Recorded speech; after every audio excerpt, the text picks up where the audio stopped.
Welcome to the world of GK, GK Sansar. अभी subscribe करें GK संसार को और दबाएं बेल को सबसे पहले वीडियो पाने के लिए। जीके का भंडार इधर है, आपका ध्यान किधर है? क्योंकि जीके संसार ही है जीके का भंडार। नमस्कार दोस्तों, जीके संसार में आप सभी का स्वागत है। आज हम सब इस वीडियो में बिहार टेट जो कि 23 जुलाई 2017 को एग्जाम कंडक्ट करवाया गया था, उसमें जो साइंस का पेपर आया था उसको आज हम सब सॉल्व करेंगे। इसमें कुल 30 क्वेश्चन था, ठीक है, 30 क्वेश्चन थे और सभी क्वेश्चन को करना अनिवार्य था। दोनों मैथ और साइंस मिलाकर 60 क्वेश्चन थे, लेकिन अगर सिर्फ साइंस की बात करें तो इसमें 30 क्वेश्चन था। और जो क्वेश्चन नंबर था हमारे पास जो है सेट बी है और इसमें 61 से क्वेश्चन स्टार्ट हुआ था साइंस का, ठीक है। और जो लोग चैनल पे नए हैं तो चैनल को सब्सक्राइब कर लें, क्योंकि रोजाना आपको यहाँ 1 से 2 वीडियो दी जाती है। चाहे कोई भी आप कॉम्पिटिटिव एग्जाम की तैयारी कर रहे हो, सभी से रिलेटेड आपको जीके, जीएस और उससे रिलेटेड स्टडी मटेरियल आपको दी जाती है। अगर आपको वीडियो पसंद आता है तो लाइक करें और वीडियो को शेयर करें, और अगर आपको हमारा प्रयास पसंद आता है तो चैनल को सब्सक्राइब करें। और अगर कोई सुझाव देना चाहते हैं तो आप मुझे कमेंट करके बता सकते हैं। अगर कोई आंसर में अगर आपको मेरे आंसर से सहमत नहीं है तो आप मुझे कमेंट करके बता सकते हैं। तो आइए हम बात करते हैं 61 नंबर क्वेश्चन की, जो कहा गया है कि विद्यार्थियों में विज्ञान के अधिगम प्रक्रिया के संदर्भ में निम्न में से किस अवधारणा को उचित नहीं माना जाता। यहाँ पे देखिए क्वेश्चन, सबसे पहले मैं हमेशा बोलता हूँ कि क्वेश्चन पहले सही से आप लोग पढ़ लिया करें, क्योंकि क्वेश्चन में ही बहुत कुछ हम लोग सही से पढ़ते नहीं और गलत कर बैठते हैं। तो यहाँ पे बोला जा रहा है नहीं, ठीक है। इन जो चारों ऑप्शन दे रखा है उसमें से पूछा जा रहा है कौन सी अवधारणा जो है वो उचित नहीं माना जा सकता, ठीक है। तो पहले ऑप्शन की हम बात करें कि विद्यार्थी प्राकृतिक परिघटनाओं के बारे में अपने तर्क पर आधारित धारणाएं बनाता है, तो ऐसा होता है, ठीक है। विद्यार्थियों की अपनी धारणाएं पाठ्य पुस्तकीय ज्ञान से कभी भी भिन्न नहीं हो सकती। चलिए, ये आंसर आपका सही होगा, ठीक है, क्योंकि विद्यार्थियों की अपनी धारणाएं पाठ्य पुस्तकीय ज्ञान से कभी भी भिन्न नहीं हो सकती। यह जो कथन है यह सही नहीं है, यानी कि इसका आंसर बी होगा। बाकी ऑप्शन जो था वो तो देखने की जरूरत ही नहीं है। अब बात करते हैं 62 नंबर क्वेश्चन की कि निम्नलिखित में से विज्ञान शिक्षक के संदर्भ में कौन सा कथन उचित व सही है। यहाँ पे पूछा जा रहा है कि कौन सा कथन जो है, 4 ऑप्शन दे रखा है उसमें से सही है और उचित है। तो जो ऑप्शन हमारे पास है, उसे बार बार प्रशिक्षण की आवश्यकता नहीं होती, उसे अपने पढ़ाने के तरीके में समय व स्थान के बदलने पर भी कोई बदलाव नहीं लाना चाहिए, उसे पाठ्य पुस्तक के साथ साथ अन्य संसाधनों का भी प्रयोग करना चाहिए, उसे अन्य विषयों के शिक्षकों के साथ किसी विचार विमर्श की आवश्यकता नहीं होती। तो देखिए, इसमें जो सही कथन है विज्ञान शिक्षक के संदर्भ में वो आपका है सी, ठीक है।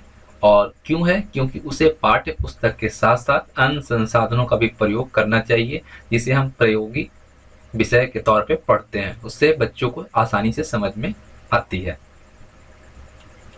अब 63 नंबर क्वेश्चन की बात करें तो उसमें बताया जा रहा है कि उच्च प्राथमिक स्तर पर विज्ञान शिक्षण हेतु योजना बनाते समय निम्नलिखित में से किसे शामिल नहीं किया जाना चाहिए, ठीक है, नहीं किया जाना चाहिए। ऑप्शन है जटिल गणना वाले प्रयोग, स्वयं करके सीखने वाली गतिविधियां, विद्यार्थियों के दैनिक अनुभव या वैज्ञानिकों की जीवनी। तो अगर उच्च प्राथमिक स्तर पर विज्ञान शिक्षण हो रहा है तो योजना अगर बना रहे हैं आप, तो उसमें जो शामिल नहीं किया जाना चाहिए वो ये होना चाहिए जटिल गणना वाले प्रयोग, ठीक है। उसमें बच्चे उब जाते हैं और सही से वो अपना ध्यान नहीं दे पाते, ठीक है। अब बात करते हैं 64 नंबर क्वेश्चन की कि उच्च प्राथमिक स्तर पर विज्ञान अधिगम के मूल्यांकन में निम्नलिखित में से किस विद्या का उपयोग सबसे उचित हो सकता है, ठीक है। उच्च प्राथमिक स्तर पर विज्ञान अधिगम के मूल्यांकन में कौन सा विद्या का उपयोग जो है सबसे उचित हो सकता है। ऑप्शन है वार्षिक परीक्षाएं, केवल लिखित परीक्षाएं, या तथ्यात्मक जानकारी पर आधारित सवाल, या डी जो है लिखित व प्रयोग आधारित दोनों तरह की परीक्षाएं। तो इसका जो होगा वो होगा आपका सी, तथ्यात्मक जानकारी पर आधारित सवाल। अब बात करते हैं 65 नंबर क्वेश्चन की कि निम्नलिखित में से मूलभूत बलों की श्रेणी में कौन नहीं है। ऑप्शन है गुरुत्वाकर्षण, नाभिकीय, विद्युत चुंबकीय और घर्षण। तो मूलभूत बल की श्रेणी में जो नहीं आता वो आता है विद्युत चुंबकीय। बाकी जो गुरुत्वाकर्षण, नाभिकीय और घर्षण जो है ये इन श्रेणी में आता है। 65 नंबर क्वेश्चन है कि निम्नलिखित में से कौन सा संपर्क बल नहीं है? संपर्क बल नहीं है, खिंचाव, धक्का, चुंबकीय या घर्षण। तो देखिए खिंचाव जो है संपर्क बल है, धक्का संपर्क बल है, घर्षण संपर्क बल है, लेकिन चुंबकीय जो है ये संपर्क बल नहीं है।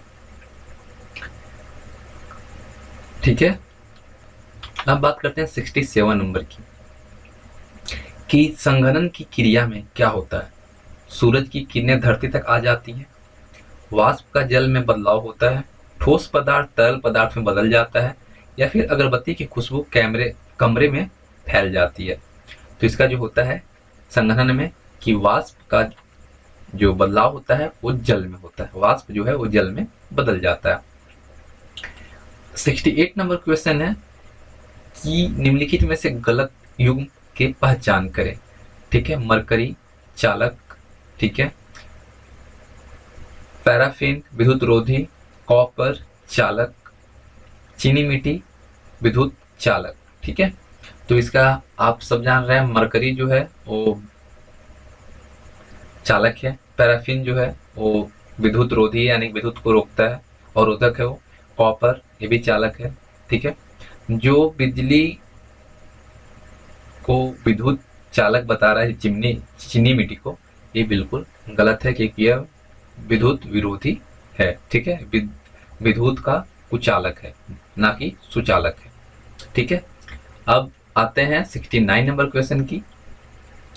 समय की मूल इकाई क्या है? घंटा, सेकेंड, प्रकाश वर्ष या मिनट? तो समय की जो मूल इकाई है वो है आपका सेकेंड, सेकेंड में ही मापा जाता है। निम्नलिखित में मोटरसाइकिल द्वारा तय की गई दूरी को कौन मापता है? अगर आप मोटरसाइकिल से कहीं सफर कर रहे हैं तो आपकी दूरी जो मापा जाता है वो किससे मापा जाता है? ऑप्शन है स्पीडोमीटर, ऑडोमीटर, गैल्वेनोमीटर, एनीमोमीटर। तो दूरी जो तय की जाती है जो वाहन में लगी होती है वो रहती है स्पीडोमीटर। ठीक है, अब 71 नंबर क्वेश्चन है कि डॉक्टरी थर्मामीटर से हम किस श्रेणी मतलब रेंज में तापमान नाप सकते हैं? ठीक है, ऑप्शन जो हमारे पास दे रखा है वो है 35 डिग्री फ़ारेनहाइट से 42 degree Fahrenheit, 94 degree Celsius 108 degree Celsius, 35 degree Celsius से 42 डिग्री सेल्सियस या फिर 42 डिग्री सेल्सियस से 94 डिग्री सेल्सियस। तो डॉक्टर यूज करते हैं थर्मामीटर, उसके बारे में आपसे पूछा जा रहा है। तो इसका जो सही आंसर होगा वो होगा ये 35 degree Fahrenheit to 42 degree Fahrenheit. ठीक है, अब बात करते हैं 72 नंबर की कि लोहे की छड़ चुंबक है या नहीं, इसका पता कैसे लगा सकते हैं? जैसे पूछा जा रहा है इसमें कि लोहा का जो छड़ है, लोहे की जो छड़ है वो चुंबक है या नहीं, इसका पता हम कैसे लगाएंगे? ऑप्शन जो दे रखा है, एक अन्य अचुंबकीय लोहे की छड़ की मदद से, द्विक सूचक की मदद से, विद्युतदर्शी की मदद से, या इन जो कथन दे रखा है केवल 1 और 2 सही है, केवल 2 और 3 सही है, केवल 1 2 3 सही है, केवल 1 और 3 सही है। तो इसका जो सही आंसर होगा वो होगा एक अन्य अचुंबकीय लोहे की छड़ की मदद से। अगर एक अनचुंबकीय लोहे का छड़ हम ले आएंगे और दोनों को जब एक दूसरे के साथ रखेंगे तो वो अगर अट्रैक्ट होता है तो हम समझेंगे कि चुंबक है। ठीक है, अगर नहीं होता तो वो अचुंबकीय हो जाएगा। हम उसे पता लगा सकते हैं कि लोहे की छड़ चुंबक है या नहीं। अब बात करते हैं 73 नंबर की। मकरंद से शहद बनाने की प्रक्रिया में कौन सा रासायनिक पदार्थ मधुमक्खियों की सहायता करता है? ठीक है, ऑप्शन है अम्ल, लवण, एंजाइम और क्षार। तो ये जो करता है मकरंद से शहद जो बनता है वो एंजाइम से बनता है। बात करते हैं 74 नंबर की कि श्वसन क्रिया में पौधे कौन सी गैस अंदर लेते हैं? जब पौधे श्वसन क्रिया करते हैं तो कौन सी गैस अंदर लेते हैं? ऑप्शन जो हमारे पास है वो है carbon dioxide, oxygen, carbon monoxide या हाइड्रोजन। ठीक है, तो हम सभी को पता है कि जब हम सभी अगर करते हैं श्वसन क्रिया तो ऑक्सीजन को अंदर लेते हैं, कार्बन डाइऑक्साइड को बाहर छोड़ते हैं। वही जब पौधे श्वसन क्रिया करते हैं तो कार्बन डाइऑक्साइड को अंदर लेते हैं और ऑक्सीजन छोड़ते हैं। तो यानी कि ए ऑप्शन जो है वो सही होगा। अब बात करते हैं कि 75 नंबर क्वेश्चन की, चेचक के टीके की खोज किसने की। जो चेचक के टीके की खोज किया गया वो किसके द्वारा किया गया। ऑप्शन है हमारे पास अलेक्जेंडर फ्लेमिंग, एवी लिविंगहॉक, एडवर्ड जेनर या रॉबर्ट हुक। तो चेचक के टीके का जो खोज किया गया था वो एडवर्ड जेनर के द्वारा किया गया था। 76 नंबर क्वेश्चन है कि पादप कोशिका कौन सा संगठक उसके गुणों का निर्धारण करता है। पादप कोशिका का कौन सा संगठक यानी कंपोनेंट जो है उसके गुणों का निर्धारण करता है। ऑप्शन है कोशिका द्रव्य, केंद्रक, कोशिका झिल्ली और रिक्तिका। तो मेरे अकॉर्डिंग इसका आंसर होना चाहिए बी, कि कुछ कहते हैं कि कोशिका झिल्ली होती है, लेकिन मेरे अकॉर्डिंग जो होना चाहिए वो केंद्रक होना चाहिए। अब बात करते हैं 77 नंबर कि प्रसव पूर्व फरक नली शिशु का विकास कहाँ होता है। फरक नली में, अंडवाहिनी में, माँ के गर्भाशय में या कृत्रिम यंत्रों में। तो इसका जो आंसर होगा वो होगा आपका माँ के गर्भाशय में। ठीक है। अब बात करते हैं 78 नंबर क्वेश्चन की कि किस जीव में बाह्य निषेचन की क्रिया होती है। कबूतर, मेढक, मानव या शार्क। तो ये जो बाह्य निषेचन की क्रिया जो होती है वो मेढक में होती है। निम्नलिखित में से कौन सा कथन सही नहीं है। ये आपका 79 नंबर क्वेश्चन है और ऑप्शन जो है सभी गैसें जल में घुलनशील हैं, कुछ पदार्थ गर्म करने पर भी पानी में नहीं घुलते, गर्म जल में ऑक्सीजन की घुलनशीलता घटती है और जल में विलीन ऑक्सीजन गैस जल में रहने वाले पादपों के लिए महत्वपूर्ण है। तो इसमें जो कथन सही नहीं है वो आपका ये है कि सभी गैस जल में घुलनशील है, ऐसा नहीं है। अब बात करते हैं 80 नंबर क्वेश्चन की कि जिन पदार्थों में से देखने पर अन्य वस्तुएं धुंधली दिखाई देती हैं उन्हें क्या कहते हैं। अपारदर्शी पदार्थ, विलेय पदार्थ, परभासी पदार्थ या अघुलनशील पदार्थ। तो उसे हम कहते हैं पारभासी पदार्थ। ठीक है। अब बात करते हैं 81 नंबर क्वेश्चन की कि निम्नलिखित में से ज्वलन ताप के संबंध में कौन सा क्रम सही है। ठीक है। तो पहला है पेट्रोल, केरोसिन, सफेद फास्फोरस, उसके बाद माचिस की तिल्ली। फिर बी ऑप्शन है सफेद फास्फोरस, उसके बाद पेट्रोल, फिर केरोसिन, फिर माचिस की तिल्ली। केरोसिन, पेट्रोल, माचिस की तिल्ली, सफेद फास्फोरस। और डी ऑप्शन जो है वो है आपका केरोसिन, सफेद फास्फोरस, माचिस की तिल्ली और पेट्रोल। तो देखिए यहाँ पे सफेद फास्फोरस जो है, ठीक है, माचिस की तिल्ली, फिर केरोसिन, पेट्रोल, सफेद फास्फोरस, ये आपका ऑप्शन सही है। 82 नंबर क्वेश्चन है कि खाने का सोडा और नींबू के रस को आपस में मिलाने पर निम्नलिखित में से कौन सी गैस प्राप्त होती है। जब खाने का सोडा और नींबू को हम रस मिलाएंगे तो कौन सा गैस हमें प्राप्त होगा। ऑक्सीजन, हाइड्रोजन, नाइट्रोजन या कार्बन डाइऑक्साइड। तो जो हमें मिलेगा गैस वो मिलेगा कार्बन डाइऑक्साइड। 83 नंबर है कि धातुओं के वे गुण जिनमें उन्हें पीट कर शीट बनाया जाता है तथा खींचकर तार बनाया जाता है क्रमशः क्या कहलाते हैं। ऑप्शन है अधातुवर्ध्यता तथा तन्यता, तन्यता तथा अधातुवर्ध्यता, या फिर अधातुवर्ध्यता तथा भंगुरता, या भंगुरता तथा तन्यता। तो उन्हें बोला जाता है आपका अधातुवर्ध्यता तथा तन्यता। ठीक है। 84 नंबर क्वेश्चन है कि निम्न में से कौन से पदार्थ घोलक यानी सॉल्वेंट हो सकते हैं। तारपीन का तेल, अल्कोहल, ग्लिसरीन, या जो 4th नंबर ऑप्शन है उसमें से केवल 1 और 2 सही है, 1, 2 और 3 सही है, केवल 2 और 3 सही है, या फिर केवल 1 और 3 सही है। इसका जो आंसर होगा आपका वो होगा ए, केवल 1 और 2 सही है, तारपीन का तेल और अल्कोहल। ठीक है। अब बात करते 85 नंबर क्वेश्चन की कि विज्ञान शिक्षण के विशिष्ट संदर्भ में बिहार पाठ्यचर्या के रूपरेखा 2008 का मुख्य आधार क्या है। शिक्षण केंद्रित पढ़ाने की व्यवस्था, पाठ्य पुस्तक को रटवाना, सीखना बिना बोझ के, या फिर अनुसरण के लिए छात्रों को प्रशिक्षित करना। तो इसका जो सही आंसर होगा वो होगा सीखना बिना बोझ के। ठीक है, यानी कि सी ऑप्शन इसका सही होगा। अब बात करते हैं 86 नंबर की कि तारों के बीच में जो दूरी को प्रकाश वर्ष में व्यक्त किया जाता है, तो विज्ञान की कक्षा 8 की पाठ्य पुस्तक में दिए गए इस वाक्य द्वारा छात्रों को कौन सा कौशल विकसित करने का उद्देश्य है? प्रयोग, मापन, परिणामों का परीक्षण या परिकल्पना? तो इसका जो मुख्य उद्देश्य है वो आपका है मापन। 87 नंबर क्वेश्चन है कि विज्ञान की प्रकृति की संकल्पना के तहत विज्ञान किस प्रकार का विषय है? ऑप्शन जो हमारे पास है वो है विज्ञान एक जीवंत नए से नए अनुभव के अनुसार विस्तार पाता हुआ गतिमान ज्ञान है।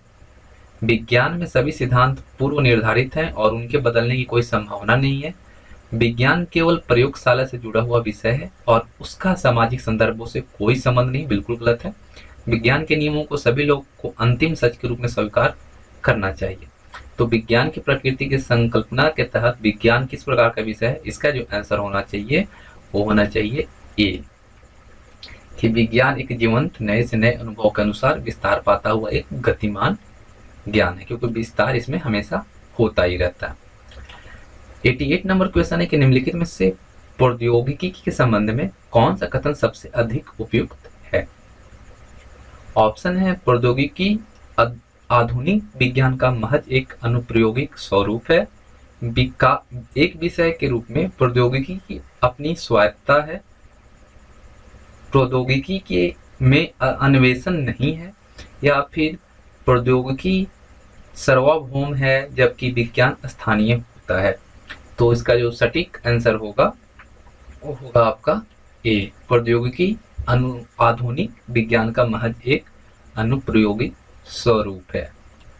89 नंबर क्वेश्चन जो था वो था कि विज्ञान शिक्षा के संदर्भ में निम्नलिखित में से कौन सा कथन असत्य है, यानी कि सही नहीं है?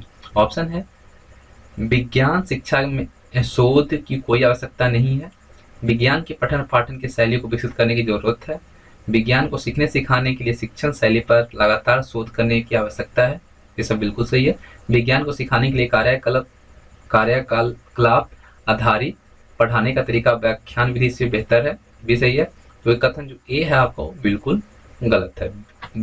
विज्ञान जो है शिक्षा में शोध की आवश्यकता नहीं है, ऐसा बिल्कुल गलत है। अब जो लास्ट क्वेश्चन था 90 नंबर क्वेश्चन, 90 नंबर, वो था कि उच्च प्राथमिक स्तर पर विज्ञान सीखने के संदर्भ में कौन सा कथन सत्य है?